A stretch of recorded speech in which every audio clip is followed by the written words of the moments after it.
After 52 days, over 2,000 bills introduced by Arizona lawmakers, the second regular session, 57th legislature, has officially ended.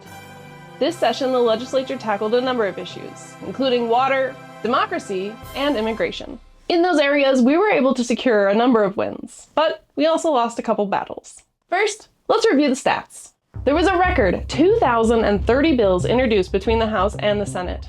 365 bills were transmitted to the governor. 214 bills were signed by Hobbs, and only 151 were vetoed. Lawmakers introduced 160 memorials and resolutions, and 41 of those were transmitted to the Secretary of State.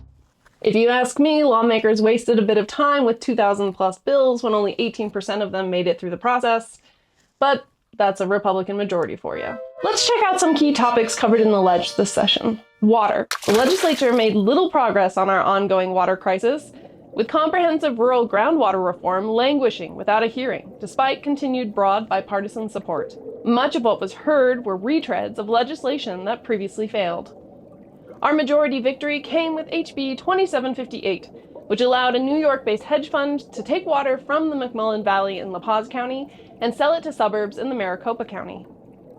Rural AZ Action lobbied, generated phone calls, and raised public awareness on social media, and the bill ultimately died without a final vote, proving that rural Arizona's voice matters. Democracy. The legislature made numerous attempts to undermine access to the ballot box. Our victory was the defeat of HCR 2016, which would have banned vote centers.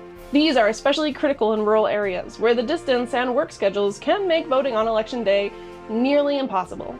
Our org brought community advocates from the Navajo Reservation, including Dr. Paul Guy Jr., to testify, and their eloquence made the importance of vote centers in rural communities clear to the committee and helped stop the bill. Another victory for democracy was HB 2783, which sought to undermine a citizen referendum in Marana to overturn a city council decision in favor of a data center. The bill narrowly passed, but Rural Arizona Action's efforts in rallying outraged citizens convinced the governor to veto the measure. Last but not least, immigration. While most of the country was appalled at the excesses of masked ICE agents, the legislature sought to expand their reach in Arizona and protect them from accountability. Working in coalition with other community groups, we secured vetoes on an overly broad measure, SB 1635, that would have banned citizens from notifying the community of ICE activity, and on SB 1055, which would have required local police to work with ICE. In addition to these topics, we've put together a full legislative session recap for you.